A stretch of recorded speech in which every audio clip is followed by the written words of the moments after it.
Welcome back to Aastha IAS. आप सभी का आस्था आईएएस के इस ऑनलाइन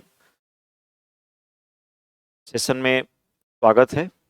और आज हम लोग स्पेशल ध्यान देना साइंस में बायो के सेक्शन पे एनालिसिस करने वाले हैं। कौन कौन सा वो इम्पोर्टेंट टॉपिक है जो हाईली एग्जाम ओरिएंटेड है, जहाँ से क्वेश्चन कन्फर्म है हमारे एग्जाम्स में देखने को मिलता है, उस पे हमारा फोकस एरिया, हमारा अटेंशन ज़्यादा होने वाला है। ध्यान देना। अब जैसा कि मैं आप सभी से एक पॉइंट हमेशा इस चीज़ को शेयर करता हूं कि in study we see quality not quantity, कि पढ़ाई में आपको क्वालिटी देखनी है, क्वांटिटी नहीं देखनी। कितना पढ़ते हैं डजंट मैटर, पढ़ना क्या है वो हमारे लिए विनो ज़रूरी है। और जैसा कि आप सभी को पता है कि साइंस एक डायनेमिक सब्जेक्ट है, नए नए रिसर्च हो रहे हैं। एक एग्जाम ओरिएंटेड बच्चा उस अपडेशन को तुरंत जो है ना कैप्चर कर लेता है कि हाँ भाई ये सेक्शन है, यहाँ से क्वेश्चन आ सकते हैं डायनेमिक वाले पार्ट से, तो बिल्कुल वो अपडेट कर लेता है। जैसा कि आप लोग देखे होंगे 69 बीपीएससी में कुछ ऐसे भी साइंस के क्वेश्चन थे जो आपके डायनेमिक सेक्शन से थे। बायो में ही आप कोविड का ले लो, कई सारे क्वेश्चन थे जो डायनेमिक वे में पूछे गए थे, और इन केस उसको स्ट्रॉन्ग करना हमारे लिए अब जरूरी हो गया है। तो पहली बार क्या करना है आपको, फर्स्ट टाइम जब भी आप इन केस अपने साइंस में बायो सेक्शन को यदि आपको स्पेशल रीड करना है, एक तो आप अपने एनसीईआरटी को बेस बनाइए कि हाँ भाई हमें एनसीईआरटी पे पकड़ बनानी है। और स्पेशल क्लास 9th और 10th लेवल की जो एनसीईआरटी है, मैं बार बार उस चीज़ को रिपीट करता हूँ, आपको रीड करनी है कम से कम 4 बार पढ़नी है। लेकिन कुछ 11th और 12th के एनसीईआरटी बुक में भी कुछ बायो के ऐसे टॉपिक्स हैं जिससे आपका कोरिलेशन बढ़ जाता है। जैसे जैसे डियर आपको पता है कि क्लास 9th के टॉपिक में एक ध्यान देना, क्लास में एक मेन टॉपिक है डिजीज का, बीमारी का। Why do we fall ill, हम बीमार क्यों पड़ते हैं। और एक डिजीज बीमारी का ही टॉपिक आपके क्लास 12th में है, ह्यूमन हेल्थ एंड डिजीज, मानव स्वास्थ्य और रोग। इट्स गुड कि पहले हम क्लास 9th का वो टॉपिक रीड कर लें, हम बीमार क्यों पड़ते हैं, why do we fall ill, और उसके बाद हम मानव स्वास्थ्य और बीमारी जो क्लास 12th का टॉपिक है, मानव स्वास्थ्य और बीमारी, उसको पढ़ें। इससे क्या होगा कि आपका जो पकड़ है डिजीज पे, बीमारी पे, वो बिल्कुल सही वे में, मतलब एक होता है ना कि हम अपने आप को एक्सप्लोर कर लिए, हमारे अंदर क्वालिटी आ गई, वो बिल्कुल अपडेट हो जाएगा। और थर्ड स्टेज में क्या करना है, थर्ड स्टेज में जितने भी नई नई बीमारियां आ रही हैं उनका ट्रीटमेंट को लेकर के क्या रिसर्च किए जा रहे हैं, ये सब एज अ क्वेश्चन का एंगल बनेगा, क्योंकि ये सब डायनेमिक सेक्शन के पार्ट हैं। और आपको हर दिन, 2 दिन, 3 दिन पे आपको न्यूज़पेपर में इनकेस वो अपडेट मिलता रहता है, तो आप तुरंत उसको डायरी मेंटेन करिए। जैसे आपको पता है कि अभी हाल फिलहाल में सिकल सेल अनीमिया एक ऑटोसोमल बीमारी है जिसमें 50% मेल और 50% फीमेल में होने के चांसेस है। सिकल सेल अनीमिया एक अनुवांशिक बीमारी है, एक जेनेटिक डिजीज है। और यदि मैं कहना चाहूँ कि इस बीमारी में जो आपकी आरबीसी की शेप है, जो आकार है, वो डियर सिकल लुक में हो जाती है, हसिया आकार का। जैसे हम लोग फसल काटते हैं ना, कुछ दराती लुक में वो शेप हो जाता है हमारी आरबीसी का, रेड ब्लड सेल का, जिसके वजह से सही से ऑक्सीजन का विनो ट्रांसपोर्टेशन नहीं हो पाता है, और दूसरी बात वीकनेस ज्यादा हो जाती है। आज के समय क्रिस्पर कैस9 के द्वारा सिकल सेल अनीमिया को हम रूट आउट करने की बात हुआ है, इरेडिकेट करने की बात हुआ है कि सिकल सेल अनीमिया को हम जड़ से खत्म कर सकते हैं। किसके माध्यम से भाई, तो क्रिस्पर कैस9। अब एक स्मार्ट बच्चा जो है वो तुरंत क्रिस्पर कैस9 वाले सेक्शन को, क्रिस्पर कैस9 ये है क्या, इसके बारे में आपका अपडेशन बढ़ जाना चाहिए कि हाँ भाई सिकल सेल अनीमिया जो एक अनुवांशिक बीमारी है और इसका उपचार है कि हम क्रिस्पर Cas9 के माध्यम से हम उसको ठीक कर सकते हैं। भारत का अटेंशन क्या है सिकल सेल अनीमिया को लेकर के, और ये क्रिस्पर Cas9 यदि मैं सिंपल टर्म एक्सप्लेन करना चाहूं तो मैं यही कहूंगा कि CRISPR Cas9 it's a DNA cutting tool, एक तरह का डीएनए को कट करने वाला कैंची है, बट इट्स अ प्रोटीन, ये एक प्रोटीन है जिसके माध्यम से हम डीएनए को कट कर सकते हैं, कहीं कॉपी पेस्ट कर सकते हैं। कौन भाई, क्रिस्पर Cas9 ये एक तरह का प्रोटीन है, डीएनए कटिंग टूल बोल सकते हैं। आपको लगे कि हाँ भाई ये अनहेल्दी डीएनए का सेगमेंट है, इसे रिमूव करना होगा, अदरवाइज ये अल्टरनेशन ऑफ जनरेशन इंडिविजुअल में, ऑफ स्प्रिंग में जो संतान है, जो संतति कोशिका है उसमें जा सकता है, तो हम क्या करेंगे, उस अनहेल्दी डीएनए को रिमूव करेंगे और वहां पे हेल्दी जो हमारा इनकेस जो हेल्दी डीएनए है उसको हम कॉपी पेस्ट कर देंगे। जो नया करेक्टर देखने को मिलेगा इंडिविजुअल में वो हेल्दी डीएनए का मिलेगा। हमें पता है कि हमारी सारी अनुवांशिक जो सूचनाएं हैं, जो जेनेटिक इंफॉर्मेशन है, वो हमारे डीएनए के स्ट्रैंड में क्या है डियर, स्टोर है। जैसे हम कट करेंगे हमारा स्ट्रैंड दोबारा रीजनरेट होगा, उसी वक्त हमें वहां पे हेल्दी डीएनए क्या करना है, कॉपी पेस्ट करना है। जो नया करेक्टर होंगे वो हेल्दी डीएनए के होंगे और वहां से हमारा अनहेल्दी डीएनए रिमूव हो गया है, तो ये करेक्टर हमारे इंडिविजुअल में, ऑर्गेनिज्म में, जो नेक्स्ट हमारा ऑर्गेनिज्म है, संतति कोशिका है, उसमें देखने को नहीं मिलेगा। जो क्रिस्पर Cas9 की बात हो रही है, इसी के माध्यम से हम डीएनए को कट करेंगे। कितना इंपॉर्टेंट सेगमेंट है। कई ऐसी बीमारियां हैं जिसमें हम लोग नॉर्मली यूज करेंगे, लेकिन न्यूज़पेपर का मेन हेडिंग ही दिया था sickle cell anaemia CRISPR Cas9 के द्वारा क्या हो रहा है, ठीक किया जा सकता है। ये वही क्रिस्पर Cas9 है जिसके द्वारा चाइना ने ट्विंस डिजाइनर बेबी बनाने की बात किया था। उसने कहा कि हमने डिसाइड किया जो फेशियल ऑर्गेनाइजेशन है उस बच्ची का, उस बेबी का, वो हमने नो डिसाइड किया कि हाँ भाई हेयर का कलर कैसा हो, इनकेस नोज का शेप कैसा हो, स्किन का कलर कैसा, वो हमने डिटरमाइन किया, जिसके माध्यम से क्रिस्पर Cas9 जो एक एथिकल चैलेंज का विषय भी हो गया था कि हाँ भाई मान लो यदि जिसके पास ये क्रिस्पर Cas9 टेक्नोलॉजी है, जिसके पास पैसा है, वो पेरेंट्स तो चलो अपने बेटे का अपने संतान का फेस डिसाइड कर सकते हैं, और जिसके पास नहीं वो तो नेचर डिपेंडेंट ही होगा। तो क्या पता इन दोनों के बीच में एक ह्यूज गैप देखने को मिलेगा जो समाज के लिए क्या है, वो खतरा है, सही नहीं है। तो इसके बारे में आपका अटेंशन होना चाहिए। कुल मिला के मुझे सिर्फ ये कहना था कि जितने भी डायनेमिक सेक्शन है, आपको हर दिन न्यूज़पेपर में 2 दिन 3 दिन पे कुछ ना कुछ नई नई बीमारियों को लेकर के अपडेट किया जा रहा है, तो इस पे आपका अटेंशन जरूर होना चाहिए। ध्यान देना, एज अ डायनेमिक सेक्शन का ये पार्ट है, तो आपके प्रीलिम्स में क्वेश्चन जरूर आ सकता है, जैसा कि 69 बीपीएससी में पूछा गया था। तो अपने आपको 2 एंगल से आपको रीड करना है। एक पॉइंट ये कि हमें अपने एनसीईआरटी को सही पकड़ बनानी है, और दूसरी बात कि हमें इस प्रोटीन के बारे में या और भी कई सारे जो डायनेमिक सेक्शन है, डायनेमिक पार्ट है साइंस के फील्ड में, उससे हमें अपडेट कर लेना है ताकि हमारा फ्लो बेस्ट हो जाए। ध्यान दीजिएगा।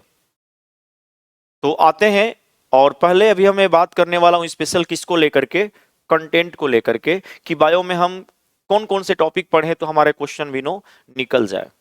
तो यदि मैं कहना चाहूं कि बायो में एक तो डियर हमें ये पहला टॉपिक पढ़ना है, और वो रहेगा हमारा न्यूट्रिएंट्स का।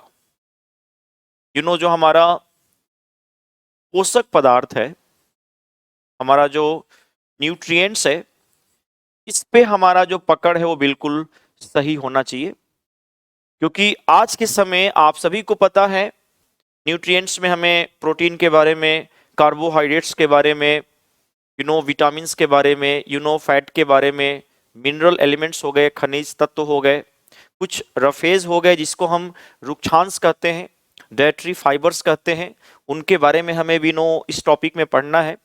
और ये हाईली एग्जाम ओरिएंटेड इसलिए है क्योंकि हेल्थ फैक्टर से जुड़ा हुआ ये टॉपिक है। दूसरी बात, आपको पता है कि जितने भी डेवलपिंग कंट्री हैं, ध्यान दीजिएगा, वहां पे डेथ रेट इन्फेक्शन से नहीं है, संक्रमण से, मतलब देखा जाए, मैं सॉरी फॉर दैट, जो डेवलपिंग कंट्री है वहां पे डेथ रेट मैक्सिमम आपके इन्फेक्शन से है, संक्रमण से है। जो डेवलप कंट्री है वहां पे डेथ रेट इन्फेक्शन से नहीं है, संक्रमण से नहीं है। भले वहां पे लोग कैंसर से या ड्रग वगैरह लेते हैं तो अदर बीमारियां हैं जिससे लोग मर रहे हैं, लेकिन डेथ रेट वहां पे इन्फेक्शन से कम है। लेकिन जो विकासशील देश है वहां पे डेथ रेट इन्फेक्शन से है। रीजन बिहाइंड, हम अपने फूड की फोर्टिफिकेशन नहीं कर रहे, हम अपने भोजन में एक्स्ट्रा न्यूट्रिएंट्स ऐड नहीं कर रहे।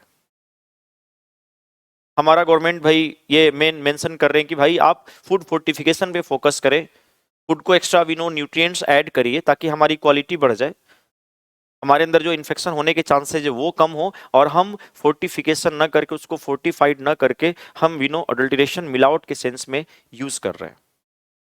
अब हमें पता है, दैट्स वाई जितने भी डेवलपिंग कंट्री के लोग हैं इन लोगों को हिडन हंगर कहा जा रहा है, कि इनको सिर्फ खाने से मतलब है, इनके डाइट में न्यूट्रिएंट्स है नहीं है डजंट मैटर, इनको सिर्फ पेट पूजा से मतलब है। और ये हाईली एग्जाम ओरिएंटेड टॉपिक हो सकता है आपके एग्जाम में, कंसर्निंग इस टॉपिक से क्वेश्चन आएंगे।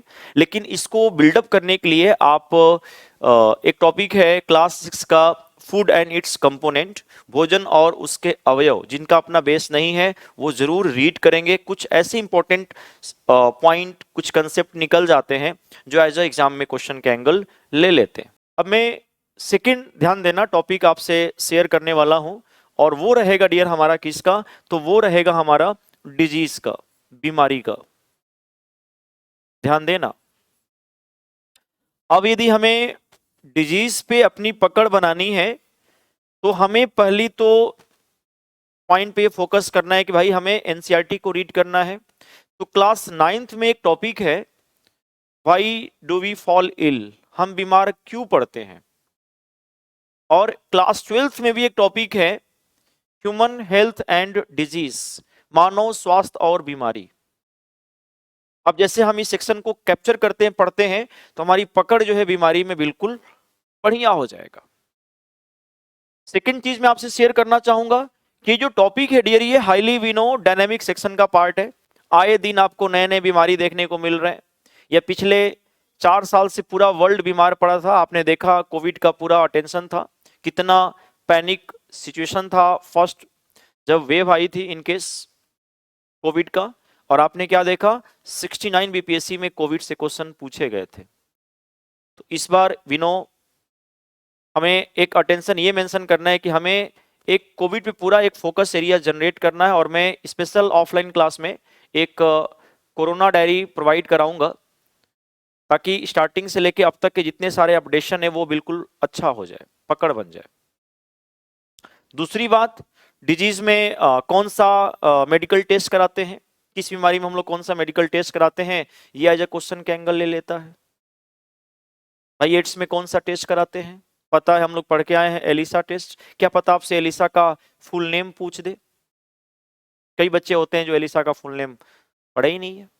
या एड्स में हम बहुत और भी कई तरह के टेस्ट करा रहे हैं, जैसे हमारा P24 एंटीजन टेस्ट है, जैसे हमारा प्लाज्मा HIV RNA टेस्ट है, वेस्टर्न ब्लॉटिंग टेस्ट है, एंटीबॉडी डिफरेंशिएशन टेस्ट है ना, और भी कई तरह के टेस्ट हम लोग एड्स में कराते हैं। तो आपका एक पॉइंट बनता है कि भाई ये सारे मेडिकल टेस्ट हमारे लिए क्या हो जाए, क्लियर हो जाए, हम पढ़े तो। किस बीमारी में हम लोग कौन सा वैक्सीन का यूज करते हैं वो एज अ क्वेश्चन के एंगल ले सकता है। कौन सी बैक्टीरिया, कौन सी जो बीमारी है वो बैक्टीरिया से, कौन बीमारी वायरस से होने वाले हैं, कौन बीमारी हमारे फंगस कवक से होने वाले हैं, एज अ क्वेश्चन के एंगल लेगा। किस बीमारी में कौन सा हमारा ऑर्गन अफेक्ट होता है, प्रभावित होता है, वो भी एज अ क्वेश्चन का एंगल ले सकता है। और आए दिन आपने क्या देखा, आए दिन आपको कुछ नई नई बीमारियां देखने को मिल रहा है, जिसपे आपका एक फोकस एरिया बनना चाहिए कि हाँ भाई हमें इन सब चीजों को अपडेट कर लेना है।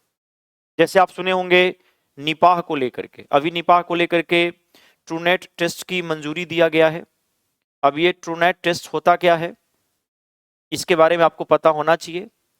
निपाह बीमारी फैलती कैसी है, तो आपको पता है भाई चमगादड़ के द्वारा खाए गए फलों को खाने से ये बीमारी फैल रही है, क्योंकि बैट के सलाइवा के अंदर इनकेस वो निपाह नाम का वायरस है। तो निपाह पड़ा कैसे भाई नाम, तो ये एक मलेशिया का गांव है, कैंपुंग सुंगाई निपा विलेज, और उसी गांव से ये नाम लिया गया क्योंकि वहां पे खजूर के पेड़ लगे थे और वहां के डेट्स को स्थानीय लोगों ने, जो लोकल पीपल थे, उन्होंने खाया और फर्दर उनमें कॉमन फ्लू के जो लक्षण है वो देखने को मिला।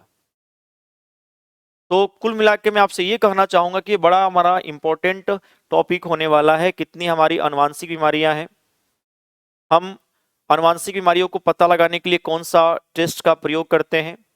अब ये टेस्ट आपके क्लास 12th में मेंशन है, लेकिन आपको वहां से लेना है। एमनियोसेंटेसिस टेस्ट डियर हम लोग कराते हैं, जैसा कि आपको पता है। एमनियोसेंटेसिस टेस्ट कराते हैं अनुवांशिक बीमारियों को पता करने के लिए। एक एमनियोटिक फ्लूइड होता है, एक हमारा एमनियोटिक फ्लूइड होता है, और फर्दर हम पता लगा लेते हैं कि प्रॉब्लम किस चीज की है।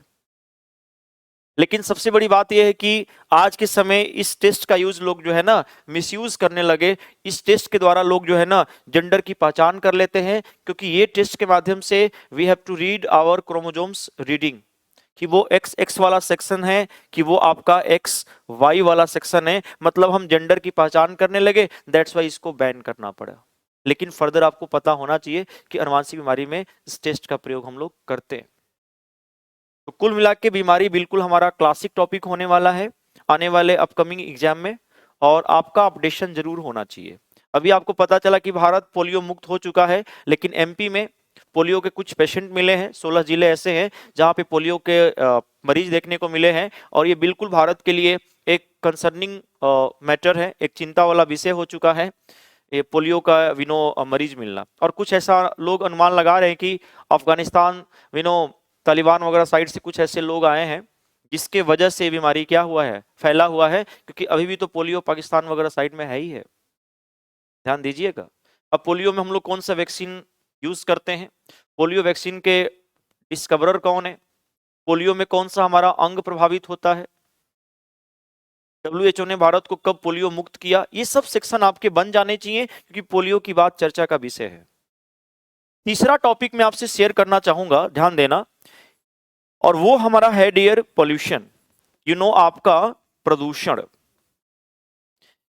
और मैं कहना चाहूं कि भाई इस टॉपिक पे पहले कंटेंट कैसे बनाएं, तो आपको क्लास 12th का एक टॉपिक है इन्वायरमेंटल इश्यूज, पर्यावरणीय मुद्दे, और बायोडायवर्सिटी से कुछ अटैचमेंट है, लास्ट यूनिट में है वो टॉपिक, आपको जरूर रीड करना चाहिए, पढ़ना चाहिए। इसके साथ में आपको डियर क्लास 9th और 10th में भी कुछ इन्वायरमेंट से संबंधित टॉपिक्स है, आप इसको बिल्कुल रीड कर ले, पढ़ ले, ताकि एक आपका बेस बन जाएगा किससे, पॉल्यूशन से रिलेटेड। इसमें सबसे ज्यादा फोकस आपका होना चाहिए, मैं कहना चाहूं तो वो है डियर आपका एक वाटर पॉल्यूशन, एक जल प्रदूषण, और दूसरा है डियर आपका एयर पॉल्यूशन, वायु प्रदूषण। ये दो मेन इंपॉर्टेंट है, इस पे आपका फोकस एरिया बिल्कुल होना चाहिए, क्योंकि आजकल आप रिमोट एरियाज का पानी भी नहीं पी सकते, जिस तरीके से तमाम केमिकल्स जल के अंदर मिल रहे हैं। और 100% आप बिलीव भी नहीं कर सकते हैं कि हाँ भाई ये फिल्टर है, ये 100% फिल्टर कर ही देगा, आप नहीं बिलीव कर सकते। अब जल में किसकी अधिकता है, मरकरी की अधिकता होगी तो कौन सी बीमारी होगी, मिनीमाटा। एक जापान का गल्फ है मिनीमाटा, और वहां पे उस जल के अंदर मरकरी का लेवल हाई था, फर्दर वो फिश के अंदर गया और वहां के लोगों ने उस फिश को खाया तो मरकरी का लेवल क्या हो गया, बढ़ गया। एक टर्म आता है ना बायो में, बायोमैग्निफिकेशन, जैव निम्नीकरण, कि कैसे टॉक्सिक जो है, कैसे पॉइजन जो है ट्रॉपिक लेवल पे बढ़ रहा है। अब पानी के अंदर मरकरी का लेवल हाई है तो सिंपल सी बात है भाई, वो जो पानी है वो फिश के बॉडी में गया। अब स्मॉल फिश जो प्लैंकटन है उसको बड़ी फिश ने खाई, लेवल और क्या हो गया, बढ़ गया। बड़ी फिश को उससे बड़ी फिश ने, और सबसे बड़ी फिश को ह्यूमन ने खाया, तो भाई खाएगा तो ज्यादा ही खाएगा, मरकरी का लेवल हमारे बॉडी में और क्या हो गया, बढ़ गया, जिससे हमारे अंदर बोलने और जो सुनने की क्षमता थी वो क्या हो गई, वीक हो गई। आपको पता है कि नाइट्रेट की अधिकता होती है तो ब्लू बेबी सिंड्रोम नाम की बीमारी होती है। चलो ये तो एक फैक्चुअल पॉइंट क्वेश्चन हो गया, लेकिन अब आपको यदि कंसेप्ट यहां से निकालना है तो आपको जानना होगा कि ये नाइट्रेट जब उस बच्चे के बॉडी में जाती है तो फर्दर क्या रिएक्शन होता है, वो एज ए क्वेश्चन का एंगल रोटेट हो सकते हैं आपके एग्जाम में। कि हाँ भाई जैसे ये नाइट्रेट जाएगा और जैसे ये नाइट्रेट जाएगा तो फर्दर डियर उस बच्चे के इनकेस किससे बाइंड होगा भाई, तो उस बच्चे का जो हीमोग्लोबिन है उसके साथ बाइंड होगा और हीमोग्लोबिन से बाइंड होकर के एक स्पेशल पदार्थ बनाएगा जिसका नाम है मिथाइमोग्लोबिन। और ये पदार्थ डियर ऑक्सीजन के फ्लो को, ध्यान देना, ये ऑक्सीजन को क्या करेगा डियर, कट ऑफ कर देगा, रोक देगा, जिससे बच्चे की बॉडी नीली पड़ेगी और बच्चे की डेथ हो जाएगी। तो आपसे क्वेश्चन क्या पूछेगा, मिथाइमोग्लोबिन किसकी अधिकता से होता है, नाइट्रेट। अब जो बच्चा सिर्फ ब्लू बेबी सिंड्रोम पढ़ा है और वो जानता है कि हाँ भाई नाइट्रेट की अधिकता से होता है, लेकिन उस प्रोसेस को नहीं समझा है, सिंपल सी बात है, वो कंसेप्ट वाली चीजें अब आपको 70 बीपीएससी में देखने को मिलेगा। तो मेरा कहने का सेंस ये है कि जो भी टॉपिक्स को पढ़िए, एनालिसिस जरूर करिए, कंसेप्ट को सही से पढ़िए, ताकि आपके जो क्वेश्चन है वो और भी करने के जो चांसेस है वो ज्यादा हो जाए। क्वेश्चन कहीं से भी रोटेट करे, वी हैव टू एक्सप्लोर, ताकि हम अपने आप को क्या कर सके डियर, एक्सप्लोर कर ले। नेक्स्ट पॉइंट की मैं बात करना चाहूंगा, ध्यान देना। अब इस वाटर पोल्यूशन में एक तो हमें फोकस करना ही करना है, कैडमियम की अधिकता होगी तो कौन सी बीमारी है, और सैनिक का लेवल हाई होगा तो हमारा ब्लैक फुट डिजीज, क्या क्या इसमें सिम्टम्स नजर आते हैं, ये सब पढ़ लेना है। एयर पोल्यूशन चर्चा का विषय है, अभी हाल फिलहाल आपने इसके केसेस देखे दिल्ली साइड में। ऐसा एयर में यदि आप सांस लेते हो तो 30-40 सिगरेट्स पीने के बराबर है, आप न भी पीते हो तो भी आप पी रहे हो। कैंसर जैसी तमाम बीमारियां भी ये हो रहे हैं। तो ये 3 टॉपिक हमारे एग्जाम के पॉइंट ऑफ व्यू से बड़ा इंपॉर्टेंट टॉपिक्स है, आपका अपडेशन बिल्कुल होना चाहिए। और तीनों ही ऐसा टॉपिक है जहां से आप डायनेमिक वर्जन से क्वेश्चन ला सकते हो। तो ये क्वेश्चन आपको मिलेगा कब, जब आप डेली पेपर वगैरह पढ़ेंगे, नए नए आपको अपडेट मिलेगा डिजीज को लेकर के, पोल्यूशन को लेकर के, न्यूट्रिएंट्स को लेकर के। तो आप इसको तुरंत डायरी मेंटेन कर ले, क्वेश्चन कन्फर्म में बनेगा ही बनेगा। और स्पेशल इस टॉपिक में डिजीज में जितने सारे डायनेमिक बीमारियां हैं उसका मैं कलेक्शन एक जगह करवाऊंगा क्लासरूम में, ताकि बच्चे का जो बैलेंसिंग कंडीशन है कंटेंट प्लस डायनेमिक वो बिल्कुल सेम हो जाए और मैक्सिमम क्वेश्चन वो टैकल कर ले 70 बीपीएससी में। तीसरा टॉपिक मैं आपसे शेयर करना चाहूंगा, ध्यान देना, और वो हमारा ह्यूमन का पार्ट है, वो हमारा बॉडी पार्ट है, ह्यूमन के जितने भी सिस्टम है, ह्यूमन फिजियोलॉजी, जिसको हिंदी में हम मानव कारिकी कहते हैं।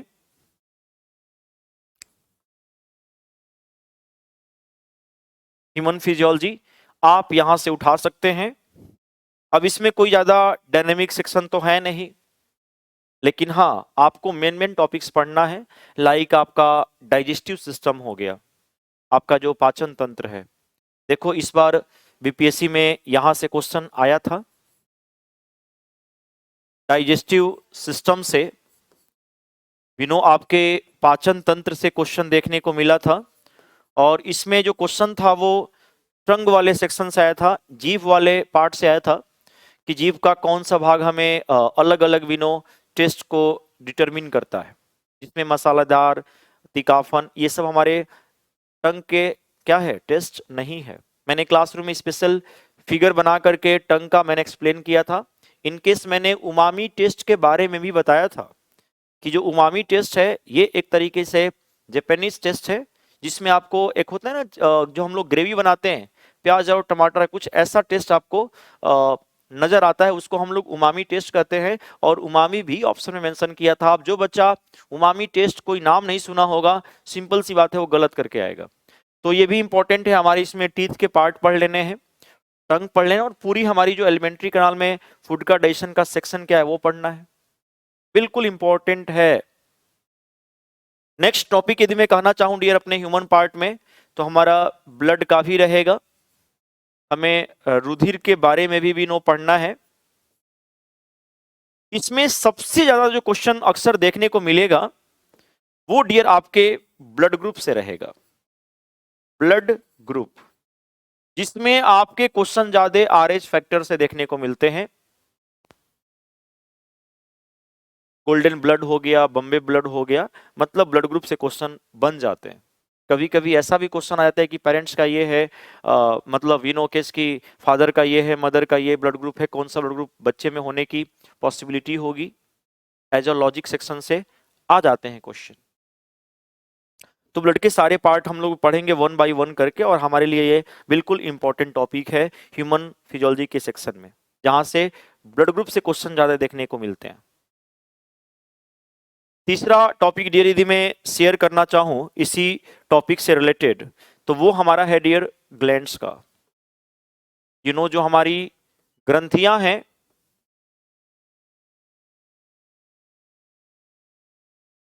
इसमें हमें एंडोक्राइन ग्लैंड्स जो हमारा अंतःस्रावी है, एक्सोक्राइन जो हमारी बहिस्रावी है, कौन कौन सी हमारी एक्सोक्राइन ग्लैंड्स है आप बताइए। कुछ ऐसी भी ग्लैंड्स हैं जिनमें दोनों के करेक्टर हैं, जिसको हम मिश्रित ग्रंथि कहते हैं, मिक्स्ड ग्लैंड कहते हैं। हालांकि आपके एनसीईआरटी बुक में एक ही ग्लैंड मिक्स में मेंशन है, वो पेंक्रियाज है, लेकिन आपको पता होना चाहिए कि जो टेस्टिस है और जो फीमेल का जो प्राइमरी सेक्स ऑर्गन आपका जो ओवरी है, अंडाशय है, और जो वृषण है, ये भी मिक्स्ड ग्लैंड के कैटेगरी में आते हैं। क्या रीजन है वो मैं प्रूव करके बताऊंगा, क्लास में शेयर करेंगे उस पॉइंट को। वेसेक्टोमी, ट्यूबेक्टोमी वाला जो कंसेप्ट है, पुरुष नसबंदी है ना, महिला नसबंदी के अकॉर्डिंगली वहां पे डक्ट और विदाउट डक्ट के फंडा को हम लोग कैच करेंगे। इसमें हार्मोनल जो डिसऑर्डर है वो क्वेश्चन का एंगल लेंगे, मतलब लेते ही लेते हैं डियर, कंफर्म में लेंगे। जैसे आपको पता है पिट्यूटरी ग्लैंड का सबसे बड़ा रोल हो जाता है, एक ऐसी ग्लैंड जो हमारे पर्सनालिटी को बूस्ट करती है, इंप्रूव करती है, बहुत सारे इंपॉर्टेंट हार्मोन्स निकलते हैं। एज अ ट्रिकी मेथड से उसको हम लोग जानेंगे, लेकिन कंसेप्चुअल सेक्शन हम ज्यादा उस पर फोकस करेंगे। ये जो विटिलिगो बीमारी होती है, सफेद दाग, एमएसएच मिलानोसाइटिक जो स्टिमुलेटिंग हार्मोन है, जिसको हम लोग मिलानिन कहते हैं, वो सेल जो प्रोड्यूस करती है वो बिल्कुल ड्राई हो जाती है, डेड हो जाती है, जिसकी वजह से सफेद दाग वाला कंसेप्ट होता है। याद है ग्रोथ हार्मोन की अधिकता होती है तो एक क्वेश्चन आता है एक्रोमेगाली, जिसमें 20 एज के बाद आपकी स्पेशल हाथ और पैर की जो बोन्स है वो बढ़ते हैं, जो बीमारी खली को है, एक्रोमेगाली। आते हैं क्वेश्चन, बन जाते हैं क्वेश्चन एक्रोमेगाली सेक्शन से। अभी हाल फिलहाल उन्होंने अपने पिट्यूटरी ग्लैंड का विनो ऑपरेशन भी कराया था, उनमें ट्यूमर था, हालांकि वो ट्यूमर कार्सिनोजेनिक नेचर की नहीं है, कैंसर वाली नहीं है, लेकिन फर्दर डॉक्टर ने उनको सजेस्ट किया था कि इन केस एक्रोमेगाली बीमारी में हार्ट अटैक का रेट क्या होता है डियर, बढ़ जाता है, तो फर्दर आप इन केस इट्स गुड कि आप पिट्यूटरी ग्लैंड का जो ट्यूमर है उसका ऑपरेशन करा लें। एक्रोमेगाली मैंने क्या कहा, 20 एज एडल्ट में आपके जो लक्षण है वो देखने को मिलती है, स्पेशल हाथ और पैर की हड्डियां, आप देखिए खली के हाथ पैर ज्यादा बड़े हैं, and the person look like we know chimpanzee gorilla look में आपका जो फेस है वो नजर आता है। तो बड़ा इंपॉर्टेंट ये टॉपिक्स है ग्लैंड्स, इसमें सारे हार्मोनल डिसऑर्डर पे ही आपका अटेंशन होना चाहिए। आपका जो पीनियल ग्लैंड है, जो बिल्कुल चावल जैसी ग्लैंड है, जैविक घड़ी कहा जा रहा है, इस ग्लैंड को हम सोल का मेन साइट कहते हैं कि हाँ भाई ये हमारी आत्मा का मेन निवास स्थान है। कौन सी हमारी पीनियल, हमारे डे नाइट साइकिल को रेगुलेट करती बिल्कुल चावल। तो जितने भी ग्लैंड पढ़िएगा ना, तो 4 एंगल से क्वेश्चन उसमें सर्च करिए, एक लोकेशन, दूसरा उस ग्लैंड का शेप, तीसरा उसके कुछ फीचर, और कैसा हार्मोन निकालती है, उसके क्या फंक्शन है। इसी एंगल के अकॉर्डिंग आपको ग्लैंड के सेक्शन को रोटेट कर लेना है। स्मॉलेस्ट है कि लार्जेस्ट है वो तो आप पढ़ेंगे तो पता चल जाएगा, वो तो फैक्चुअल चीजें है। इसके अलावा डियर हमें टॉपिक पढ़ना है सेल टॉपिक्स, बिल्कुल इंपॉर्टेंट है आपका कोशिका। और जब मैं सेल कराऊंगा ध्यान देना, तो इसमें कुछ हम लोग सेल डिवीजन, हमारा टिश्यू का भी जो कंसेप्ट है उत्तक से रिलेटेड, वो हमें भी इन केस पढ़ लेना है सेल टॉपिक में। इसके बाद से मैं एक और टॉपिक आज के दौर में बताना चाहूंगा, वो हमारा है डियर हार्ट का, ह्यूमन हार्ट।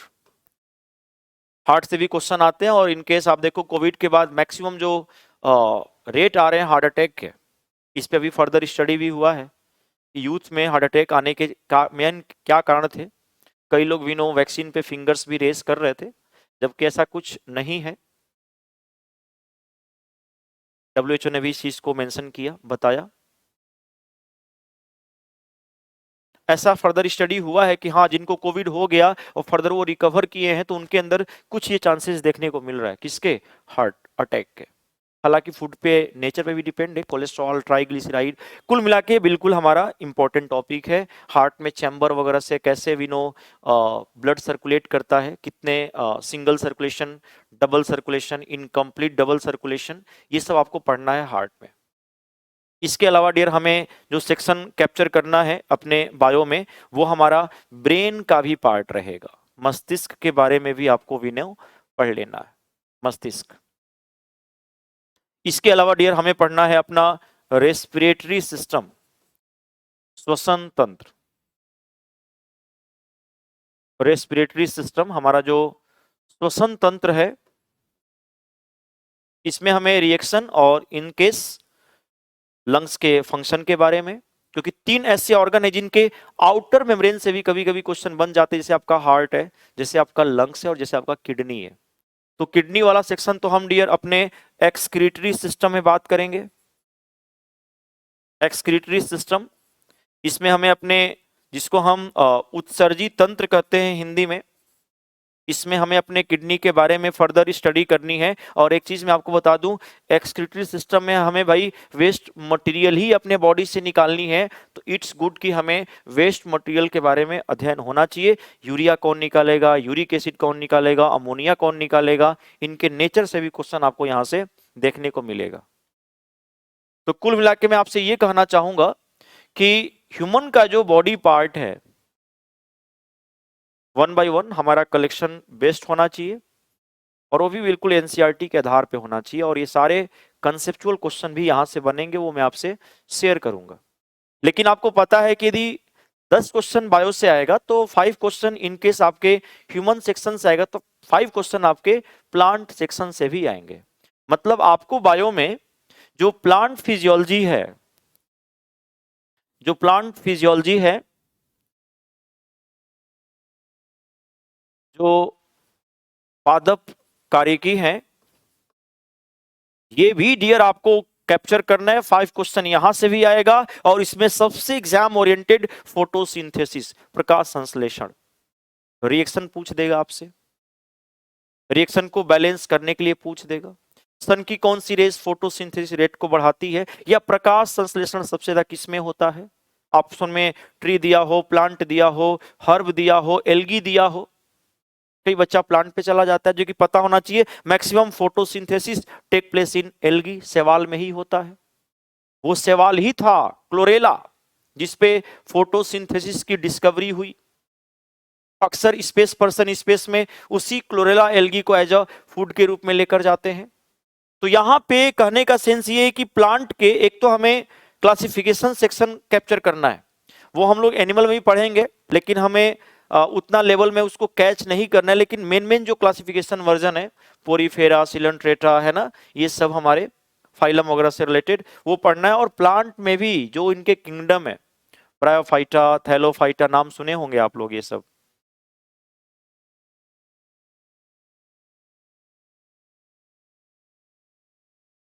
ये हमें नॉर्मली कैप्चर कर लेना है, पढ़ लेना है। एल्गी की पूरी फैमिली निकाल लेनी है। एल्गी हमारे लिए इंपॉर्टेंस भी है, कई ऐसे एल्गी है, शैवाल है जो हमारे लिए इंपॉर्टेंस नहीं है, जैसे आयोडीन वगैरह हम लोग एल्गी से ही प्राप्त करते हैं, लेमिनेरिया। आपका जो रेड सी है, अपीयर्स रेड, उसका पूरा कलर लाल नजर आता है, गोनियालेक्स नाम की शैवाल है।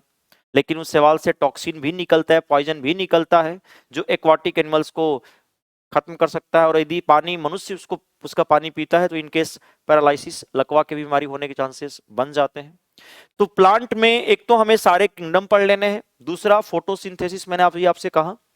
इसके अलावा डियर प्लांट फिजियोलॉजी में हमें प्लांट का रूट वाला सेक्शन, लीफ वाला सेक्शन, स्टेम वाला सेक्शन जरूर कैप्चर करना है। कौन सा फल का कौन सा पार्ट विनो खाते हैं, वो आपको इस टॉपिक में पढ़ना है। मतलब जो एडिबल पार्ट है, जो एडिबल पार्ट है, खाने योग्य जो भाग हैं फलों के, और वो फल ज्यादा याद करिए जो आपके डायनेमिक विनो, आपके डेली लाइफ से जुड़ा हुआ फल है, जो आपको डेली खाने को मिलता है, वो एडिबल पार्ट आपको याद होने चाहिए। दूसरी बात याद रखिएगा, जो प्लांट हार्मोन्स हैं, जो पादप हार्मोन है, जिसको हम फाइटो हार्मोन के नाम से भी जानते हैं, यहां से भी क्वेश्चन आएगा, ऑक्सीन, जिब्रेलिन, साइटोकाइनिन, कुछ ऐसे भी हैं जो प्लांट जो आपके इनकेस पौधों के ग्रोथ को इनहिबिट करते हैं, प्लांट ग्रोथ इनहिबिटर है, जैसे आपका एब्सिसिक एसिड है, एथिलीन है, ये पादप ग्रोथ को रोकने का भी काम, मतलब प्लांट हार्मोन भी इंपॉर्टेंट है। और एक चीज मैं आपको बता दूं, ध्यान देना, इसमें आपको प्लांट मूवमेंट के बारे में बात करनी है कि पौधों में गति कैसी होती है। दो तरह की गति होती है, एक डायरेक्शनल और एक नॉन डायरेक्शनल, एक में दिशात्मक होता है और एक में अदिशात्मक। जैसे आप पढ़िएगा ट्रॉपिक मूवमेंट, नास्टिक मूवमेंट, जो नाम सुने होंगे, छुई मुई plant, not me, touch me not plant, mimosa pudica. तो ये प्लांट मूवमेंट से भी क्वेश्चन आते हैं। और अगेन मैं रिपीट करना चाहूं, इसके बाद हमें जो पढ़ना है डियर, वो ऐसे प्लांट के बारे में बात करनी है जो हमारे लिए इकोनॉमिक तौर पे, इनकेस आर्थिक तौर पे हमारे लिए क्या है डियर, वो जरूरी है। उस प्लांट का एक कलेक्शन होना चाहिए एज अ सजावट के रूप में। हम लोग कितने पौधे यूज करते हैं। अब देखें नहीं, कोविड में तुलसी प्लांट का सबसे ज्यादा यूज हमने किया। क्वेश्चन आ गया था एक बार बीपीएससी में, tulsi plant is highly medicated, reason behind, क्या कारण था भाई? उसमें आपके फ्लेवोनॉइड्स और फिनॉल्स हैं, इसके वजह से वो हाईली मेडिकेटेड प्लांट माना गया है। अब कोई बच्चा वो पढ़ा होगा तभी तो क्लिक करेगा ना। तो जितने भी इकोनॉमिकली प्लांट हैं, आर्थिक तौर पे आपके लिए वो जरूरी है, घरों में सजावट के रूप में आप उस पौधों का प्रयोग करते हैं, तो आपको बूस्ट करना है। मतलब कुल मिला के मैं आपसे कहना चाहूं कि 5 क्वेश्चन जो हमारे प्लांट सेक्शन से आएंगे, हमें प्लांट के सारे फिजियोलॉजी सेक्शन में कैप्चर कर लेना है, चाहे वो जाइलम फ्लोएम की बात हो, चाहे वो स्टोमेटा के खुलने और बंद होने की बात हो, है ना। ये सब सेक्शन हमें देखने को मिलेगा। और मेरा मानना है कि यदि हम इतना सेक्शन पढ़ लेते हैं, साथ में थोड़ा सा डायनेमिक सेक्शन को अटैच करके पढ़ते हैं, तो हम अपने आप को बैलेंस करेंगे कि यदि एग्जामिनर कंटेंट से क्वेश्चन फ्रेम करता है तो भी हम कैप्चर कर लेंगे, और डायनेमिक सेक्शन से यदि क्वेश्चन वो क्रिएट करता है तो भी हम लोग पढ़ लेंगे। लेकिन मैंने क्या कहा, डायनेमिक में मैक्सिमम जो फोकस एरिया रहेगा वो इसी 3 सेक्शन से रहेगा। और मैक्सिमम बात करना चाहूँ किससे भाई, डिजीज से आए दिन नई बीमारियां आ रही है, आए दिन नए वैक्सीन बन रहे हैं, आए दिन नए टेस्ट तैयार किए जा रहे हैं, तो इनके बारे में आपका फ्लो ज्यादा होना चाहिए। अभी जैसे चाइना में वो लंग्स फूलने वाली जो बीमारी आई है, अब एक बात बनता है कि कन्फर्म में क्वेश्चन का एंगल ले सकता है। अब वो क्वेश्चन कहां से क्रिएट करेगा, जब हम उसके बारे में एनालिसिस करेंगे, वो लंग्स फूलने के क्या क्या करेक्टर हैं, क्या सिम्टम्स है, किसके वजह से ऐसा हो रहा है, तो कहीं ना कहीं उस पर हमारी पकड़ हो जाएगी। तो बायो में इससे प्लस आपको नहीं पढ़ना है, बेस तो आपको 9th 10th का ही मानना है, लेकिन कुछ ऐसे टॉपिक्स हैं जिसपे आपकी पकड़ 11th और 12th सेक्शन पे होना चाहिए। हालांकि 12th में वो सारे टॉपिक्स नहीं पढ़ने हैं, 12th में आपको सिर्फ ह्यूमन हेल्थ डिजीज वाला टॉपिक पढ़ना है और इन्वायरमेंटल इश्यूज बायोडाइवर्सिटी वाला सेक्शन पढ़ना है, ताकि वो कंटेंट का लेवल बढ़ाए तो भी आप क्वेश्चन को टैकल कर लें। और आई होप इससे प्लस नहीं आएगा। लेकिन मैं अगेन रिपीट करना चाहूंगा कि साइंस एक डायनेमिक सब्जेक्ट है, नए नए रिसर्च हो रहे हैं, तो जो बच्चा 70 बीपीएससी में साइंस में स्कोरिंग करना चाहेगा तो उसको बिल्कुल बैलेंस करना होगा, उसको कंटेंट के साथ साथ अपने डायनेमिक सेक्शन को भी मजबूत करना होगा। जो साइंस के क्षेत्र में डिस्कवरी हो रही है, चाहे वो मिसाइल हो, चाहे वो आपके अलग अलग टेक्निक हो, मतलब साइंस एंड टेक का भी जो सेक्शन है आपको बूस्ट कर लेना है।